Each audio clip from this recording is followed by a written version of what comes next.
Welcome everyone. Today we're going to talk about API fuzzing configuration. So in the agenda, I created an agenda and then there's also an issue linked over. And to kind of step back for a second, what we're looking at, let me share out my screen because that might help set the stage here. Give me 1 second here.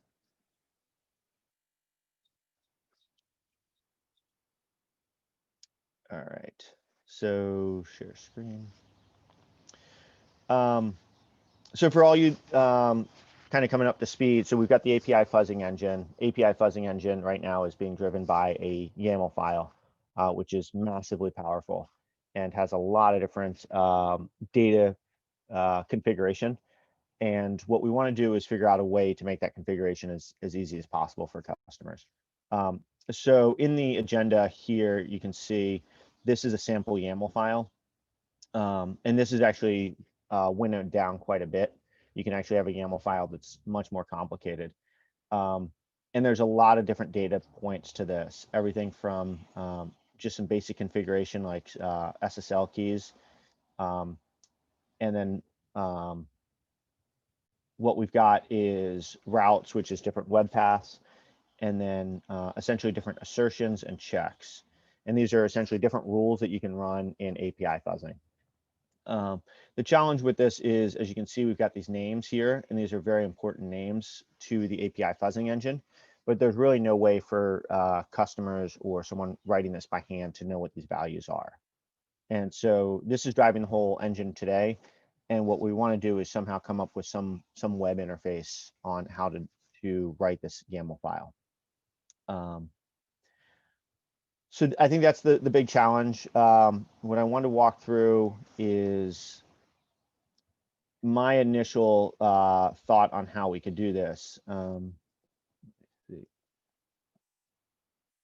So I think one of the things that I was thinking about is this could be primarily a front end, essentially like a Web Ide.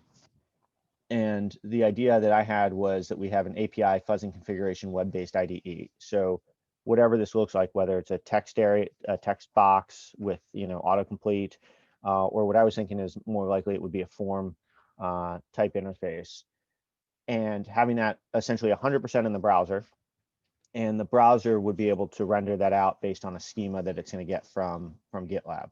So GitLab would send over, the grammar and the schema and everything like that.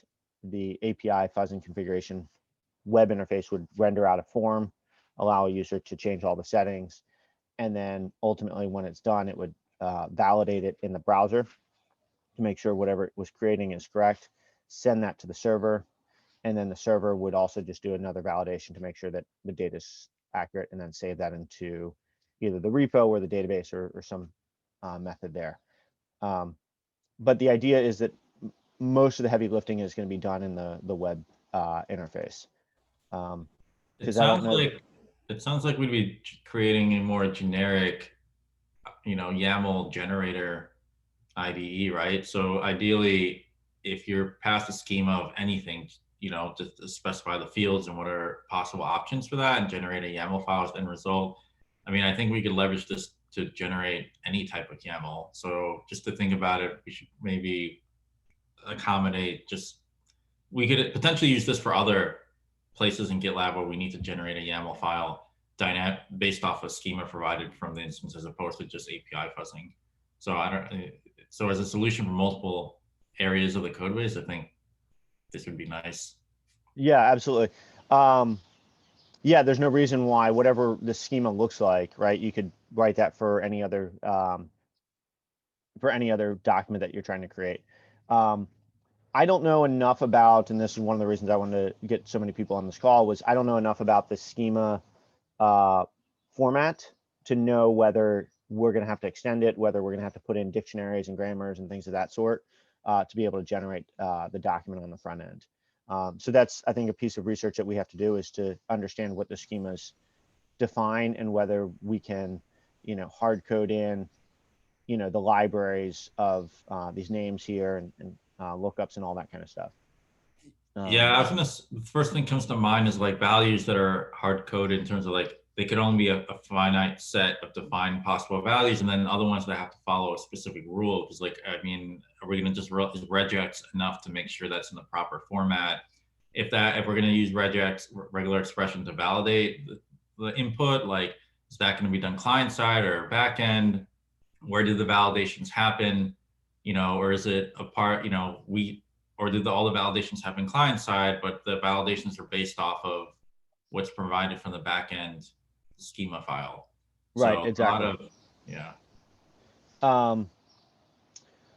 So, um, so that's kind of the initial idea that I had in terms of how to design this out. Let's see what else I had here. So one of the questions I had in here is whether the YAML, if there's benefits to having this document in YAML that we pass to the API fuzzer, or whether JSON may make more sense if it's easier to work with and manipulate. So just wanted to raise that as a question. Mike, I don't know if there's a big difference in terms of how it's being processed by the API fuzzer, but certainly wanted to open that up for discussion in case, so we don't get caught up on that.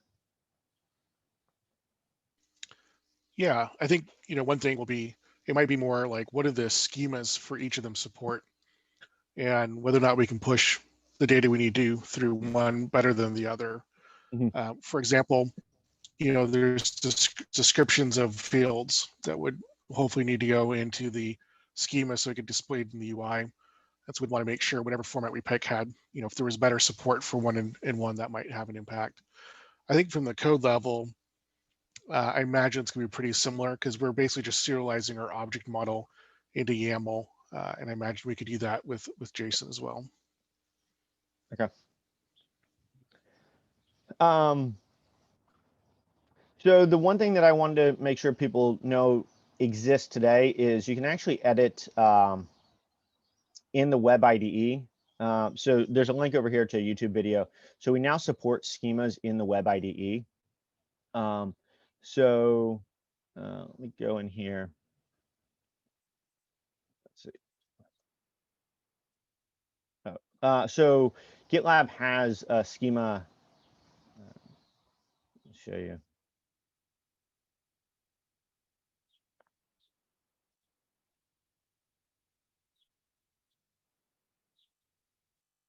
So in GitLab, you can set up schemas here. So if you use the Web Ide, you can say, okay, here's the schema that we want to use, and this is the release post schema, and then this schema is going to apply to any of the YAML files in these folders, which is kind of a neat thing. I don't think it's going to do enough of what we want. Let's see. So if you come into like bugs here and go to Web Ide, and I don't know that the schema is set up properly. I was playing around with this yesterday. So if you can do that. So you can see you get autocomplete here, and then it starts telling you, the values, like this is core, starter, whatever, for the available in. Do you know if this UI, this Web Ide, is hand rolled out like custom for GitLab, or are we basing it on an existing library and framework? It's a good question. I believe that this is based on some open source component. I don't think we wrote all this ourselves. Okay, yeah, because I don't know if it was based off an open source framework, autocomplete, what we can leverage as existing code, or we're going to have to roll out our own version of this. But yeah, and I don't know, like you'll see here how I've got available in, and when I click on that, it tells me what the values are. The problem is available and actually belongs. You see, it's getting very upset with me. It actually belongs down here. Oh, okay, here we go. And so I was trying this yesterday. If I try to put in iron, this wasn't complaining. Oh, there we go. So I put in the wrong value. The fundamental problem with this, though, is you have to still know generally what the syntax is and what the values are. And then this is going to help realize like you made a mistake. So this is nice if you're a programmer and you know what you're putting in and all that kind of stuff. I think the challenge that we have with our YAML file is customers are not going to know any of these names, right? These are essentially arbitrary. They're specific to our software. And so we want to provide a tool that gives them these values up front so that they don't have to kind of guess and then, correct themselves all the time.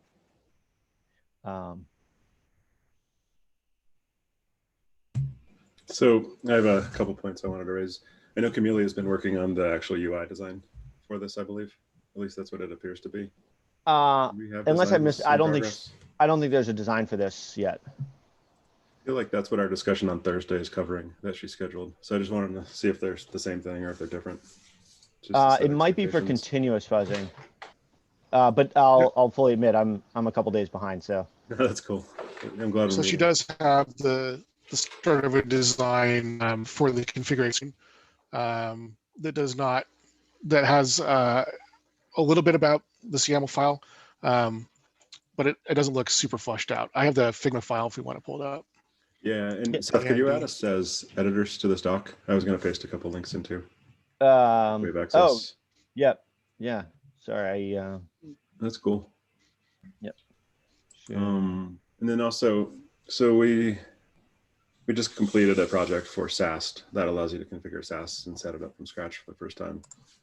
This feels really similar, and we've had very similar conversations as well. So this schema-based editor, YAML editor that Seth just demoed for us, didn't exist when we started that project, and then we had similar considerations throughout in terms of should we adopt it. It just felt like it's not holding the user's hand enough, right? The intent here is to very quickly get SAST stood up, and if it feels like it's not getting us far enough away from knowing how to do the CI YAML file, then maybe that's not the right solution just yet. I'm happy to showcase, or yeah, cool. So yeah, this is the Figma stuff Camelia's been working on. And then I think it'd be worthwhile to look at what we've done for SAST and what's in production, because it's a very similar initiative. The big difference is when you create SAST configuration changes, they go right into our main CI YAML file, which is I don't know what to call it, a hodgepodge, right? There's so much going on. We have very tight control over this YAML file that this would populate. So yeah, so I think go ahead, Mike.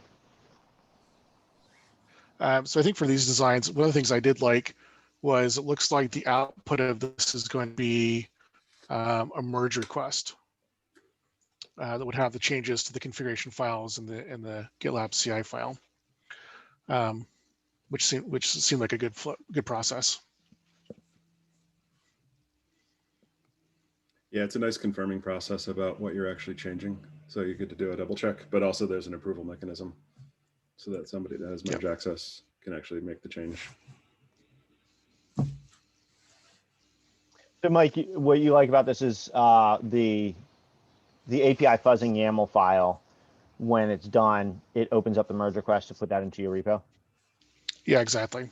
Okay. I thought that was a nice way of handling the transition into storage of that file, which would also then allow someone to go back and clean up the GitLab CI YAML file. Since we might be sticking configuration values in there in a way that's contradictory to how they have their CI laid out. Okay. Yeah, that was one of the questions on the agenda, is whether, because I think the other option, and we're playing around with this on Dast, is instead of having the configuration in the repo, actually having it in the database, and then using a key in your GitLab CI YAML file to refer to the database. Because the challenge with this is that you do have to open up the MR, and then someone has to approve the MR to go into the repo. Yeah, right. The thing I like about the MR is it follows the user's process really well. Meaning, if they already have a workflow for reviews built in there, then it'll go through that same process. It seems like bypassing that MR review process might leave us open to some weirdness in the workflow for the customer in terms of how they might update configurations kind of like in a very different way than every other feature is kind of configured right now. I guess that something that could be tricky is if you want to edit the configuration later on, because the configuration could be scattered across multiple YAML files. So it may be a bit trickier to update through the same process. I'm not sure.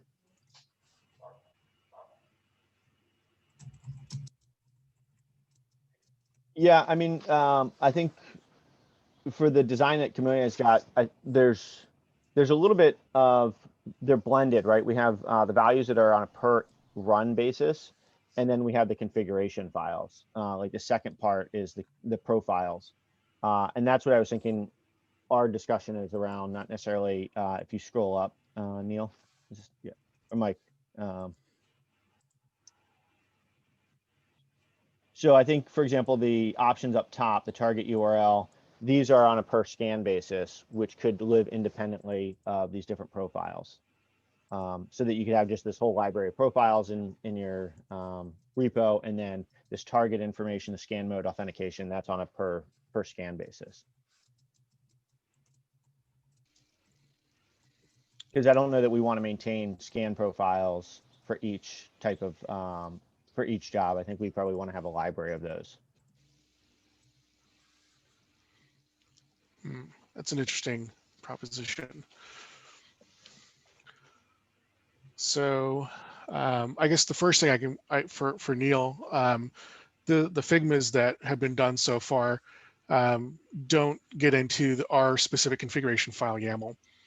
Everything that Camille has done so far in the Figma is for the configuration you do through the GitLab CI YAML file using variables. So our discussion kind of starts where her UI has ended. In terms of having the scan profiles be separate from the jobs, I guess I have mixed feelings about that. I'm trying to think through what the impact of that would be.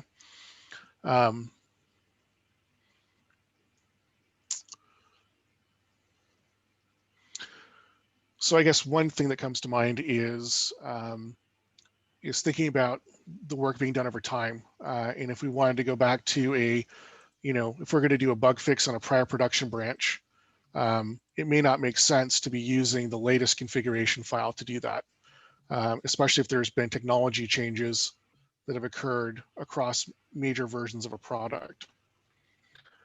So one of the things that's going to be captured inside the configuration is in these profiles, you might also come in and start changing the YAML configuration to adapt to new technology stacks in terms of removing false positives, turning on and off headers, or adding routes that enable or disable testing for certain components. So one impact of having that be global is it would affect the entire history of your jobs, and that may not be consistent. You may actually want to have a prior production release be on a different configuration than a newer one. It would also prohibit you from trialing out new configurations in a feature branch, since any change would in theory be impacting to the entire project. On the flip side, I can see how you might, if you were going to create a new policy or company that you want to have longer default scan jobs, any pre-existing feature branch would not inherit those changes. It would only be new branches that would inherit those changes. So there's a downside there. So the way that Peach was designed previously was these were just libraries, right? So like all your jobs would pull from the library. Is that? So the way it worked before is it would be a global configuration, like you're talking Right. about, meaning there'd be one central deployed component that had this configuration in it that everyone would basically use as they ran jobs. So It was global. So any change would affect every job and historical jobs as well. Unless they use the option to put this configuration file into their repo, which is something that we added based on customer requests. Customers really seem to like the idea of having the configuration file checked in the repo and being in sync with exactly how their project looked that day. Right. So you kind of bring up this other option, which is you have this global library, and then if you want to change it, you could put a copy in your repo. I don't know that that would be, you know, our first iteration, but you're essentially forking it if you wanted. Yeah, and certainly one thing we could do is we could, which would also make it easier for the user to start using the tool, is we could default to using, if there wasn't a local configuration file provided, we could default to using one stored in our private repo or whatever that might look like. I would say that I think pretty much all of our customers really wanted to have a configuration file they could stick in their repo was what everyone would kind of gear towards. I think that makes sense as you start to fine tune your scanners. You realize like some of these things are false positives, some of them are noise. It makes sense that once you get beyond like, hey, I just want to try this out real quick, and once you really want to start using it, that people would want to tweak these configurations. Well, the other thing too is like we get for free version history on different versions of our configurations, right? I mean, isn't that part of why like the GitLab, like the YAML files for the pipeline jobs are tied for part of the repo itself? Because when you run a pipeline, it's going to read what's locally in there. So having it tied to the repo and the version of like of that commit, I think like a single source of truth makes more sense to me, at least. So Yeah, Mike, I have a absolutely. question. So Peach as a product was kind of standalone and you'd configure it to run against certain URLs, certain applications, but then the customers were asking for closer to home configuration. Is that what I'm hearing? So you would actually look at a file more local to that website? Yeah, that's exactly kind of how it went. So now initially that we had no, go ahead. Sorry, go ahead. A central UI point and a central configuration, and then yeah, we ended up getting a lot of requests to have that stored locally. So then that's where this YAML file originated, was us serializing our configuration out to be put into a repo.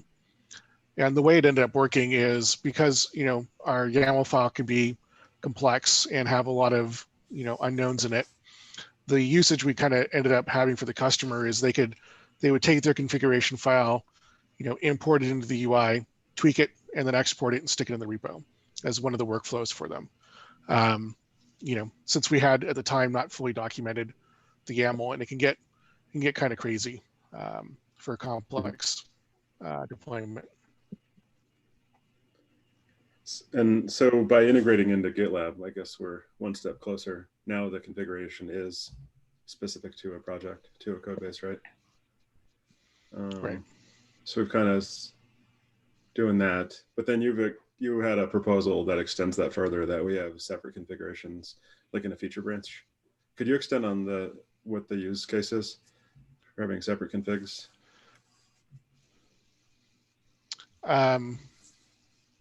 Well, I think just a byproduct of having the config checked into your repo is, you know, if I create a branch, I have a copy of that configuration now in my branch, and I could modify it and try out something different, right? Or I would imagine normally it would largely stay the same.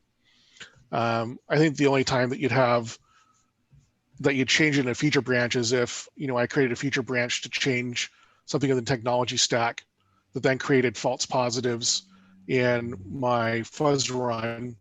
And then as part of that work, maybe I would go and update the fuzzing configuration. But the ultimate goal there is that it would merge back into master and be used. What I would expect is that you might have a profile in the configuration file that might only apply to feature branches. That's something that definitely could occur, but it wouldn't be as a separate configuration file itself. It would just be a separate entry in the configuration file, which are these profiles that we have in here. You might have a profile that was something that would run on a feature branch versus a master branch, but it would be in the same configuration file.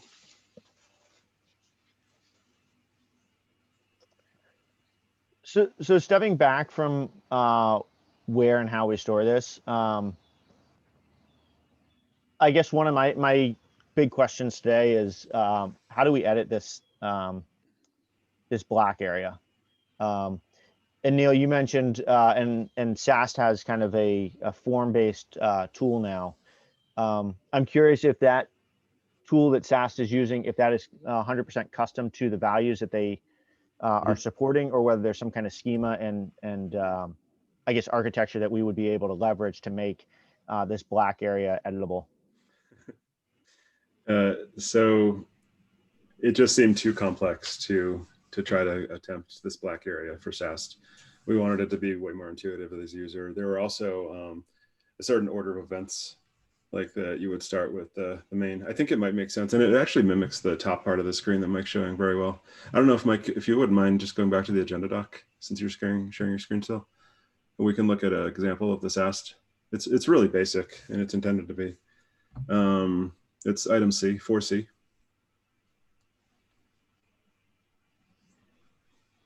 So it is heavily data driven. So we have a new GraphQL. Are you kidding me? That's unfortunate. Do you want to just switch screens, Neil, and you pull it up? Wouldn't mind at all. No idea why it's private. And while Neil's pulling that up, so Mike, the web interfaces that you have on Peach, are those all data driven or are those hard coded? So they are data driven, but they're data driven based on metadata we have on the object model. Okay. I want to say I'd actually maybe have to go back and double check, but most of it will be data driven. Okay. So we'll use, yeah. Right. So we might be able to export that metadata, put that into like a JSON document or some kind of document theoretically, and send that to the front end. I imagine what we'd have to do is generate the schema and hopefully have fields in the schema we can put that into. Okay. So for example, when you're in that editor and it told you what the field did and they gave you the values, maybe we could put the metadata into those description fields to be shown in the UI. Yeah, I guess what I'm trying to understand is making sure that the forms that are on Peach right now are not like custom forms where you've written a bunch of custom logic for each field, and then the next field has custom logic. It sounds like that's coming out of the metadata. So we would be able to use a similar type approach potentially for rebuilding this in GitLab. Yeah, I think it's mostly dynamic. I'll have to double check, but yeah. Yeah, because any of the areas it's not dynamic, those are the ones that we'll get caught up on, and this becomes a lot more complicated. Cool, Neil, you want to walk us through this? Yeah, so this is our entry point to the security and configuration and compliance configuration page. You can see we have the API fuzzing row here. What we've done for SAST is it used to mimic the same experience, but we've since added this configure button, and this jumps right into this web form that very similarly, is what we're looking at for API fuzzing. So it's a really straightforward form right now. It's all just text boxes. One thing we did to make it a little bit more friendly was the width of the text boxes is configurable based on the type of data we're expecting. So it just doesn't look like some weird flat form that has some lifeblood to it. And then there's not much going on here. It's all just linear, but you can see there's some main headings. We have this configuration area, but then we also have an analyzer section. And that's where trying to match a schema became more challenging. We just had some, and our original design had like side-by-side areas too, and it just felt we were getting into the weeds way too much for the problem we were trying to solve. I would say this is the most schema probably based approach. Is we're not following a schema on the front end. What we're doing is heavily leveraging the GraphQL data that comes back. So everything's in order. It's telling us display brakeman, here's the text for brakeman, and then here's the input values. So what type of data are we expecting? What's the name of the field? And then eventually maybe some sort of validation. So if you can envision the backend informs a lot about what this page does, similar to what a schema would do. If I were to create at the end, just to show you the workflow here, it ends up creating a brand new MR, which applies changes to our main GitLab CI YAML file. What it doesn't do, and so I didn't make any changes, and so it purposely excludes anything that was defaulted that I didn't change. There's no reason because it's already including the main SAS template here. So we don't want to include all this extra data points, because it just causes confusion. It makes this more messy. So you'll notice that if I were to click back and make a change and hit submit again, you'll see the new numbers in here. To extend on this really quick, we do let me find. So we're trying to make this more friendly, but we ran out of time in terms of the focus we wanted to give to this project for MVC. But we definitely wanted to make it way more friendly with drop-down menus. And I see that's very prevalent in the API fuzzing design we were looking at, is there's a lot of menus. And Fernando, you mentioned this as well. So knowing what those acceptable values are coming back from a list, or if there's some sort of pattern like a regex that we want to validate against as well.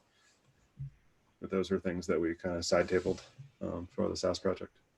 Yeah, my concern from the front end too is like to make it look like that editable inline text editor is sort of, we're trying to implement the IDE and that little widget component, which for version 1 of MVC would be very ambitious, and it'd be very hard. Well, I don't know. I mean, technically it seemed like it'd be much more difficult to do than for version 1. I think for like what Neil just demoed is we just have a bunch of form inputs, and what we get back for some of the data that is dynamic, like we're defining the data field type it is, if it's a form input, like a text area or a string, or if it's a number, to kind of help guide what that form looks like. But we're very much relying on HTML forms to populate what we send to the server to generate, I think, the YAML or the changes that are in the merge request that gets dynamically generated.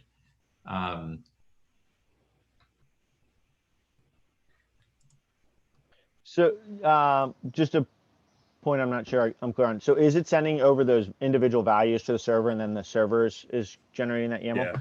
Yeah, it's deconstructing the YAML and then regenerating it. Okay. So there's a lots of loss of fidelity in this YAML file, unfortunately, like things like comments. So we have a lot of known bugs, if you want to call them that. But like if there's any sort of comments, because we're parsing that YAML file, those get lost, they're not preserved. The order of the YAML file as well. The SAS generation has a very specific order that it cares about, so it might rearrange some things and cause unexpected results. These are all things we've captured as known issues. But again, they're very complex problems. So maybe we don't encounter that as much with this project since we have our own file for part of it, at least. Yeah, I mean, certainly if we're reorganizing our file, I mean, if we're generating the file in the first place, then theoretically the changes will be in the same order. You don't have that case in the GitLab YAML file, which a user may be doing. And also, we don't have other stuff that a user's putting in there, right? So it's 100% just for fuzzing. So I think even if there's a big change, it's all managed by our tool, not other stuff that people are putting into the file. Yeah. I'll extend on one more thought I had. So I mentioned we're using GraphQL, and it comes back with this very nice structure that we're essentially looking for the right pieces in the top section, but then in the bottom section, the analyzers, we're just kind of iterating through and building that out. So as we add more analyzers, front end might not have to do any work. That's the idea. So that's very nice. And then the way we submit that information back is a very, very similar format to the query. It's a reduced set of things. It's just the field and the value in like an array format. And so the back end is doing a ton of work to, iterate back through that and generate a file. It's not like we're just on the front end, we're composing this entire YAML structure and sending it off as a blob. It's more like a data structure.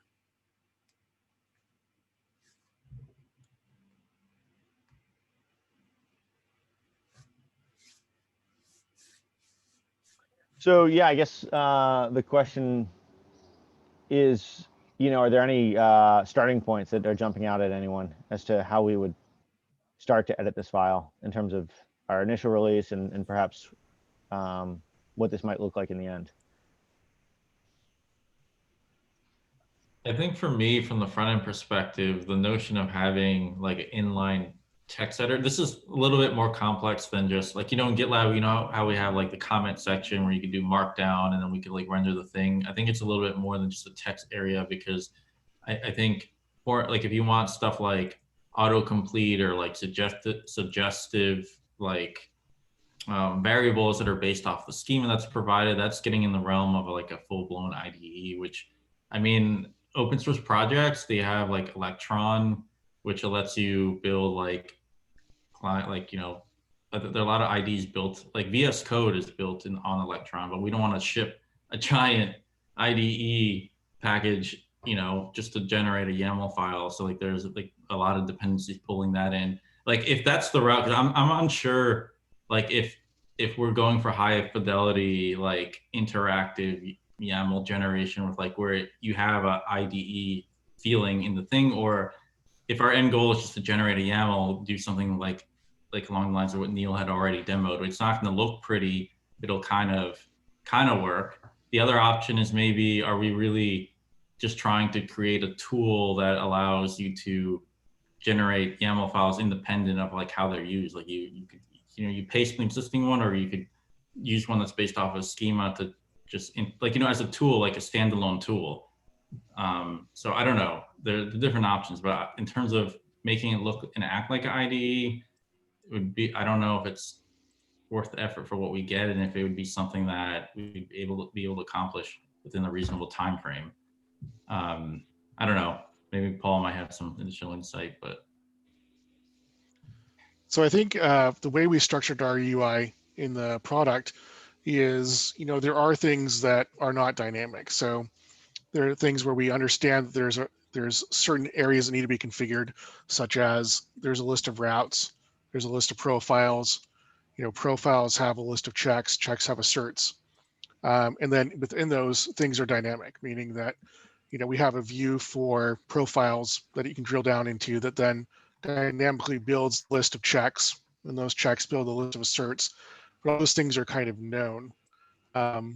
So maybe an in-between that would be more comfortable than, you know, a purely schema-driven UI would be kind of an in-between where we say, hey, we can have this idea of a fixed UI layout that we dynamically populate from the schema metadata to say how many things there are and what fields are in those.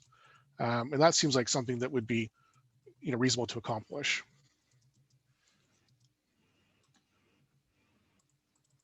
And it sounds like that's kind of the approach that was taken with SAST, which is like there's some data that's queried and put into the web interface, but the buckets for that data are essentially hard coded. Very much. Let me show you one more screen. I just came to mind. So again, we've we simplified this approach a lot. So this is kind of messy, right? It's really straightforward. Checkboxes all over the place. The original design, and there was a lot of UX conversation around this, which is another reason we avoided it for now. But you could actually expand and collapse. Sorry if I'm scrolling too fast. This is an example of some collapsed, and then I think the lower one is all of them expanded. I put this link in our doc. But I think this actually starts to mimic what I'm seeing over here, the black area, if I want to keep calling it that, where we have some top level, but then otherwise there's a ton of repetition where we have the name of the check as well as what its configuration values are. And that you can see, like in this case, we enabled it, so therefore it's going to get included in the YAML, and then what its configuration values or properties would be.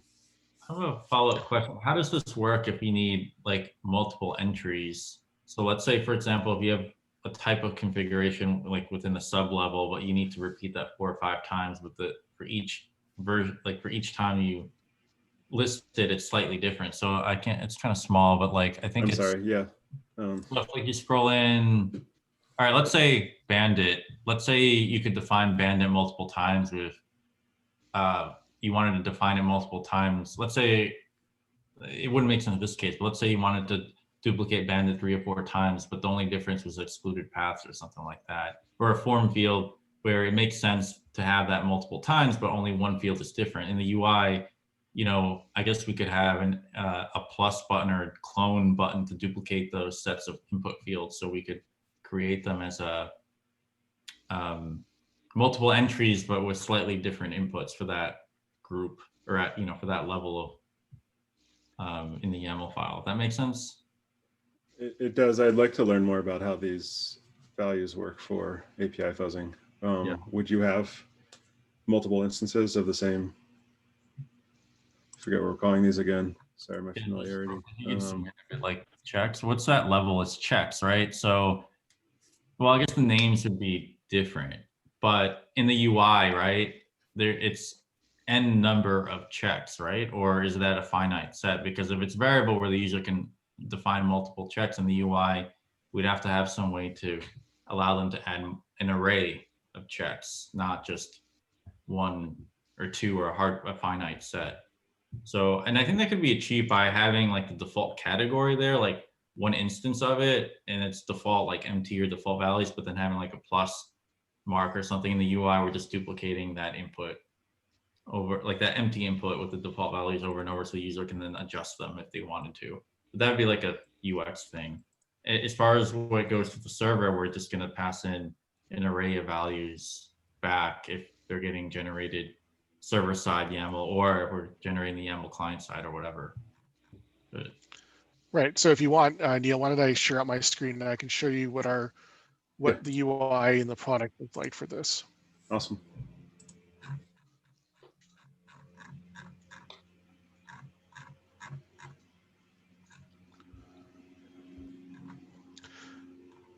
So here's some of the top level things that you might want to do in the configuration. I like to start with routes since they then impact the profiles a little bit.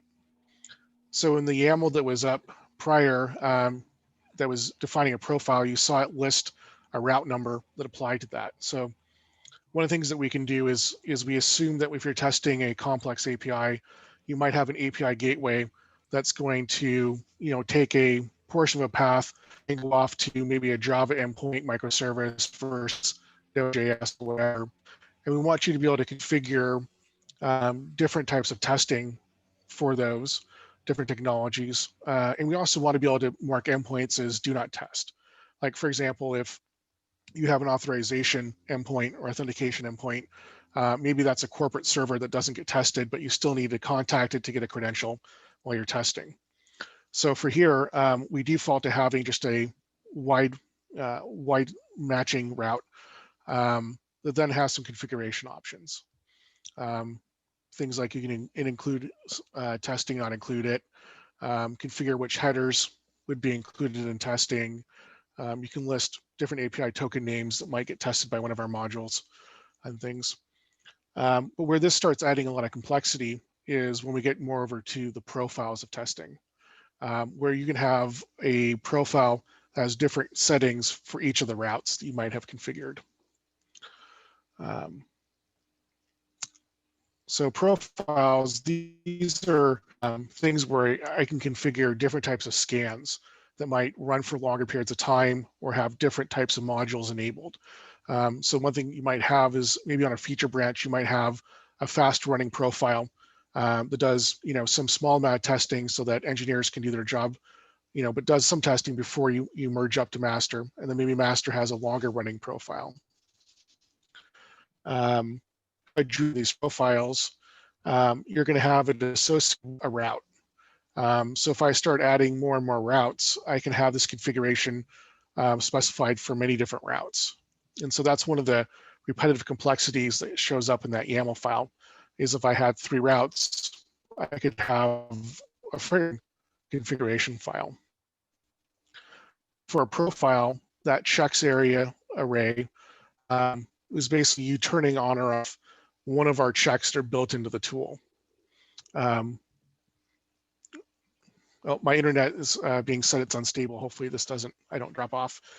But one of the things you're going to do in your profile is say, I want to use one or more of these testing modules. Right now for fuzzing, we're only turning on these kind of fuzzing checks in there. And then if one of these checks, I can have configuration for that check. I can configure the assertions that run that detect when a failure has occurred. I can modify settings for the check itself. So this screen is automatically generated, as was the prior screen that listed all of the checks.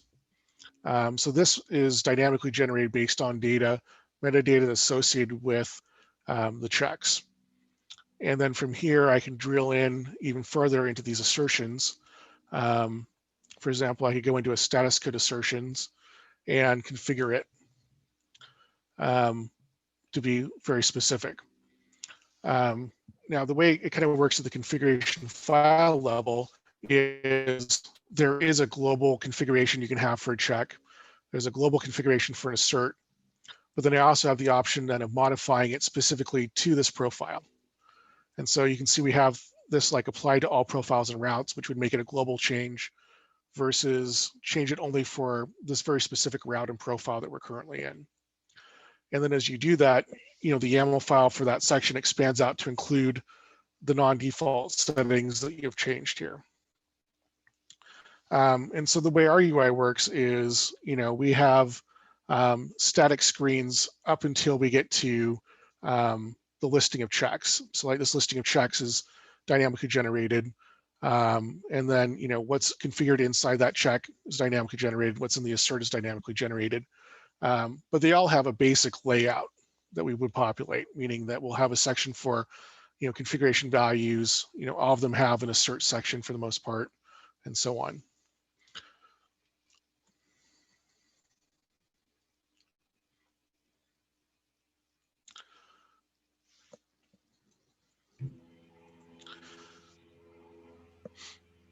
And so what would happen if I were to flush out like this screen here, so that list of checks ends up being the list of checks that would be here in the profile section in this array. And then here's the configuration values for that check. One thing that that isn't done in this configuration is, and could happen, is underneath one of these checks, I could then have a list of assertions. And then inside the list of assertions, I could have the assertions configuration done. So this section can start getting bigger and bigger. And then you'll notice here we have the configurations are per route. So if I had multiple routes, check section would be duplicated several times. So it's not so much that the configuration file gets really complex so much as it gets really long in that regard. Yeah.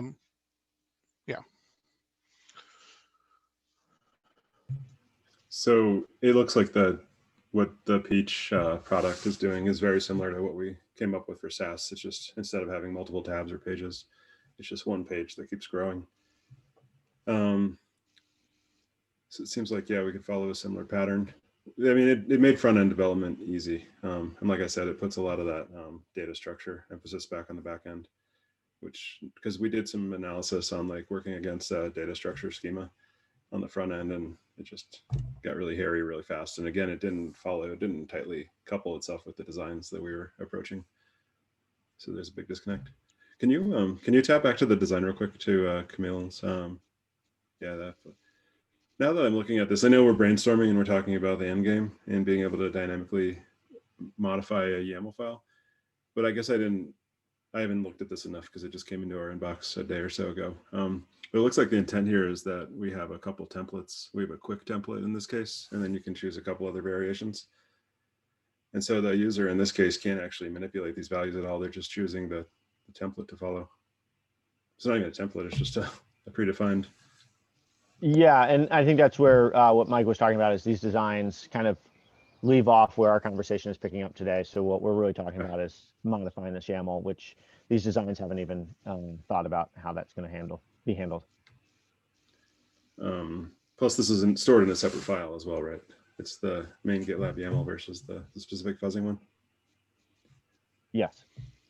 Right. So everything in Camille's designs are part of the GitLab CI via variables. Even this view, this advanced, or would that override the specific API YAML? Right. So in this case, this is not editable. In this kind of drop down, would pick between the default profiles that would be part of your configuration file that you'd just inherit if you didn't do any advanced configuration. But setting this is set via a CI variable. Gotcha. So we've got a couple minutes left here. So I'm just would love to get everyone's thoughts on the next steps on how we move forward. And I think there's a little bit of back and forth between what we can do technically and what makes a lot of sense from an MVC, with then handing some of that over to design and design giving us some ideas. So we've got to figure out that process. Would love to know if people see a good jumping off point from this conversation. Well, I was gonna say what Mike had just shown with like I guess the Peach UI was that it seemed like we had dedicated, there was so much info that if it were all on one page, it might seem overwhelming because, like, you know, you were navigating at different levels and it was nice because you had that granular view at each level. And I think you had the breadcrumb stuff also to kind of navigate around. From the UI perspective, the YAML file itself is overwhelming, like the raw file, but then in the UI, like to have all that plastered on one page, and then like, I don't know how many levels, Mike, do you know how many levels deep it could go for the configuration? Because now organizing that in like nested layers underneath can, like, from a UI perspective, can get a little overwhelming to do it all on one page. So I don't know, that's probably a design question, but something to think about.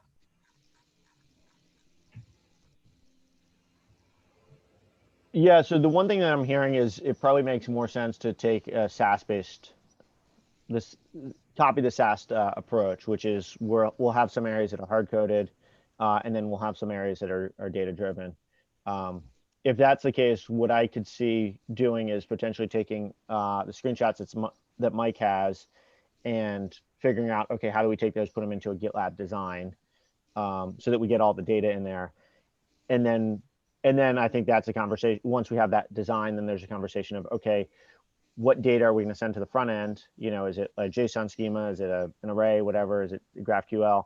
What data do we send to the front end so that it can populate the list of asserts? You know, what data will the front end know because it's hard coded, and every document just has to follow the structure. And we can break up those components based on kind of the design that would come out of modifying the screenshots that Mike has.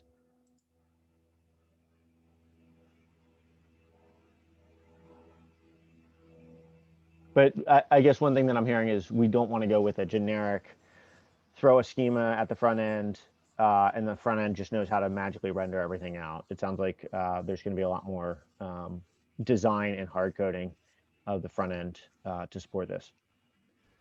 Well, yeah, thinking about the SaaS project, if we were to go with that super fluid schema driven, it would have been multiple iterations and highly complex. Or we were able to get our MVC was crazy simple. We just created that MR off the bat. There was no UI to manipulate the values, and then we followed up within 1 or 2 milestones afterward with that full experience. So it's very iterative, and we learned a lot through that process as well. So I think we do definitely want to try to start small, but I am all for brainstorming on the complex solution, the ideal, you know, YAML editing solution as well. I just think that's many months out from even starting. Is it worth doing a little bit of research to figure out if there's YAML editors out there that follow a schema and can generate a nice UI? Or yeah, so I actually had been kind of glancing here while we were in this meeting. So I mean, it depends what like how full featured. A lot of the editors, like if you Google for stuff, a lot of them that are coming out of open source projects. So Electron, I guess it's like is like the framework that VS Code is built on, and that's a full-blown text editor. So my concerns there is like maybe it's going to be too much for what we need. It's going to be overkill, and it would add a significant amount of load to our, you know, the assets we're serving over GitLab.com for a little thing. I don't even know how big it would be because VS Code is an entirely multi-megabyte download.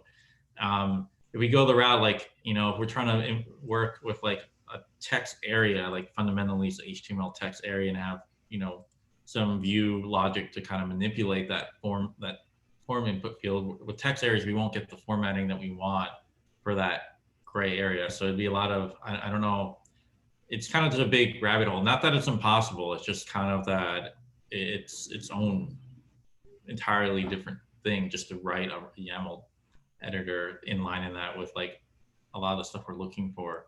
But I mean, I could spend some time researching it, but in terms of priorities, I probably need guidance from Neil on how much time we want to spend, if we want to do a research spike, or where we are in the process, if we even want to go that route, or if we're going to go with the options we already discussed, more of a form-based, HTML form-based solution.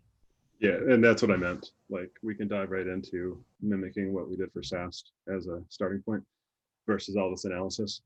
And I added a link to the doc near the end. I think it's in the right spot, but it's a technical discovery that Mark did. He evaluated 3, I think, separate JavaScript libraries that parse schema. And I think some are in YAML, some are JSON schemas, and then it generates a UI, a form essentially from that. So there's a lot of great analysis. And like I mentioned, ultimately we decided it was just too complex and too rigid for what we needed for this project. And we might see something similar. Maybe we have another opportunity here with API fuzzing, that it is more, the data is a different style. And like the demo that Mike provided showed us that it's very, hierarchical, whereas SAS not so much.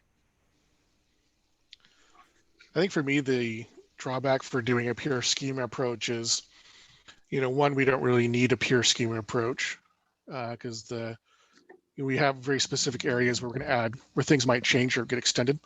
And it wouldn't be net new things so much as just additional things we already know. And then also the impact that would have on having a rich, nice UI for the user. Since if we're driving off the schema, we're going to have to be very generic in how we display versus being able to go and say, we know exactly how we want to display this dynamically generated list of things and have a nice UI around it with good, helpful hints and things.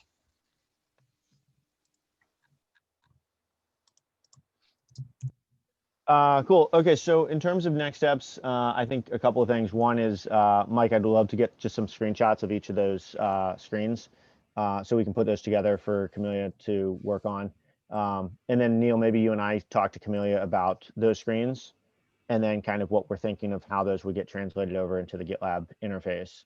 And then with that in mind, once we have those designs, and we can kind of talk through some more of the technical details, but it definitely sounds like we all smashed my first idea of the whole schema, which is totally fine.